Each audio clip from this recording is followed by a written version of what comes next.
ऋषिय सुंदरता बरनी न जाए, लघुमति बहुत मनोहरताई। आवत दिख बरात निशिता, रूप राशि सब भांति पुनीता। सब ही मन किए प्रणामा, किए प्रणामा। देखी राम भय पूरन कामा, हर से दशरथ सुतन समेता। और कहीं न जाय उर आनंद जेता।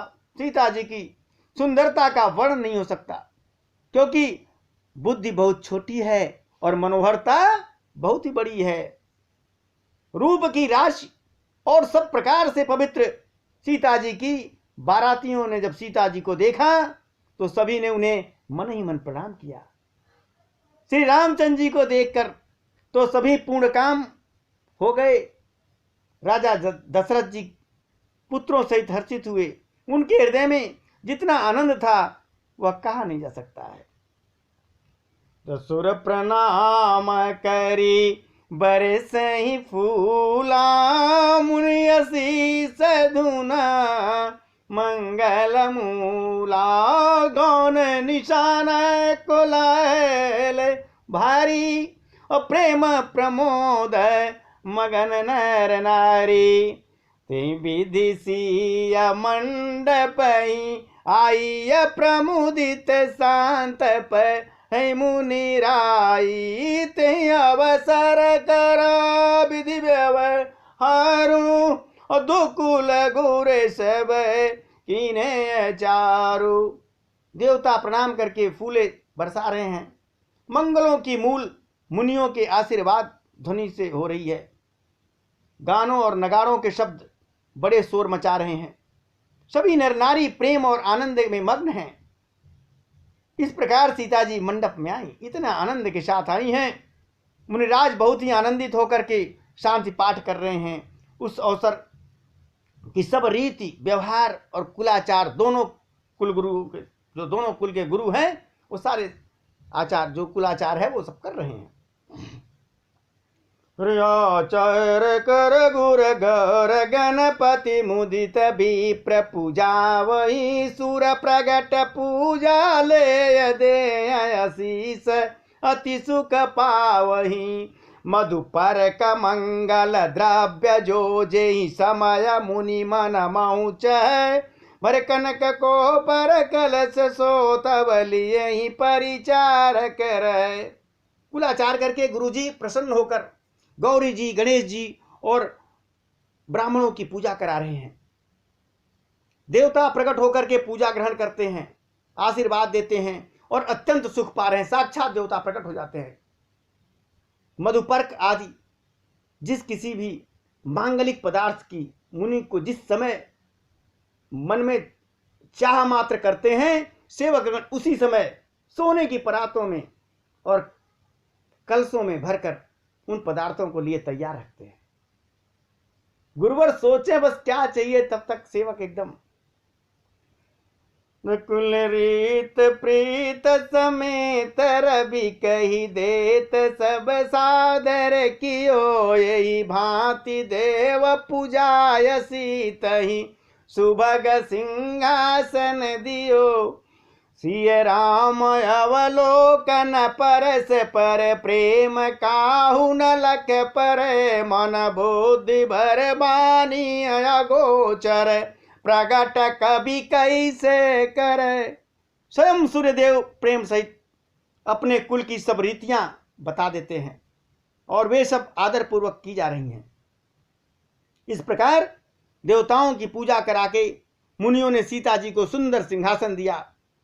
श्री सीता जी और श्री राम जी का आपस में एक दूसरे को देखना तथा उनका परस्पर का प्रेम किसी को लख नहीं पड़ रहा है, कोई देख नहीं रहा है। जो बात श्रेष्ठ मन बुद्धि और वाणी से भी परे है, उसे कभी क्यों प्रकट करे। रोम समय तन धरे अनल अति सुख आहुति ले विप्र बेच धरि वेद सब कई विवाह विधि दे। और जब हवन होने लगा उस समय अग्निदेव शरीर धारण करके बड़े ही सुख से आहुति को ग्रहण करते हैं और सारे वेद ब्राह्मण का वेश धर करके विवाह की विधियां वेद बता रहे हैं। और जनक पाठ महिषीय जग जानी सिय मातु किम जाई बखानी सुजस सुकृत सुख सुंदरताई सब समेट विधि रचिय बनाई। जनक जी की जग विख्यात पटरानी और सीता जी की माता, बखान तो उनका किया नहीं जा सकता है, कितनी अच्छी हैं। सुजस सुकृति सुख और सुंदरता सबको बटोर कर विधाता ने उन्हें संवार कर तैयार कर दिया है। और समय जान मुनिवरन बोलाई सुनत सुआसन सादर लाई जनक बाम दिस सोह सुनय नाही मगिरी संग बनिय जनु मैना। समय जानकर श्रेष्ठ मुनियों ने सुनैना को बुलवाया। यह सुनते ही सुहागिन स्त्रियां उन्हें आदर पूर्वक ले आई। सुनैना जी जनक जी की पटरानी हैं। जनक जी की बाईं ओर ऐसे सो रही हैं मानो हिमाचल के साथ मैना जी शोभित हो रही हों। कौन कलश मणि को पररूरे सुच सुगंध मंगल जल पूरे निज कर मुदित राय रुरानी धरे राम के आगे पानी पढ़ई वेद मुनि मंगल बानी गगन सुमन झरि अवसर जानी बरे बिलोक दंपति अनुरागे पाय पुनीत पखारन लागे। पवित्र सुगंधित और मंगल जल से भरे सोने के कलश और मणियों की सुंदर परातें राजा और रानी ने आनंदित होकर अपने हाथों में लेकर श्री रामचंद्र जी के आगे रखा। मुनि जो है मंगलवाणी से वेद पढ़ रहे हैं। सुअवसर जान करके आकाश से फूलों की झड़ी लग गई। दूल्हे को देख करके राजा रानी प्रेम मग्न हो गए और उनके पवित्र चरणों को पखारने लगे। परात में रख करके, सोने की परात है, मणियों से सजी हुई। लोगे बकरन पाय पंकज प्रेम तन पुल कावली नभ नगर गान निशान जय धुन उमगी जन चौदिसी चली जे पद सरोज मनो जय रिउर सर सदैव विराजही जे सुकृत सुमिरत विमलता मन सकल कलिमल बाजही। दोनों पति पत्नी जनक और सुनैना श्री रामचंद्र जी के चरण कमलों को पखारने लगे। प्रेम से उनके शरीर पुलकित हो गए हैं। आकाश और नगर में होने वाले गान नगाड़े और जय जयकार की ध्वनि मानो चारों दिशाओं में उमड़ चली हो। जो चरण कमल कामदेव के शत्रु श्री शिव जी के हृदय रूपी सरोवर में सदा विराजते हैं, जिनका एक बार भी स्मरण करने से मन में निर्मलता आ जाती है और कलयुग के सारे पाप भाग जाते हैं। जे परस मुनि बनिता लही गति रही जो पातक मई मकरंद जिनको शंभो सिर सुचि तायवद सुर बर नई तो कर मधुप मन मुनि जोगी जन जैसे अभिमत गति लहते पद पखारत भाग्य भाजन जनक जय जय सब कहें। जिनका स्पर्श पाकर गौतम मुनि की स्त्री अहिल्या ने जो पापमयी थी परम गति को पा गई, जिन चरण कमलों का मकरंद रस गंगा जी शिव जी के मस्तक पर विराजमान हैं, जिसको देवता पवित्रता की सीमा बताते हैं, मुनि और योगी जन अपने मन को भंवरा बनाकर जिन चरण कमलों में सेवन करके मनोवांछित गति प्राप्त करते हैं।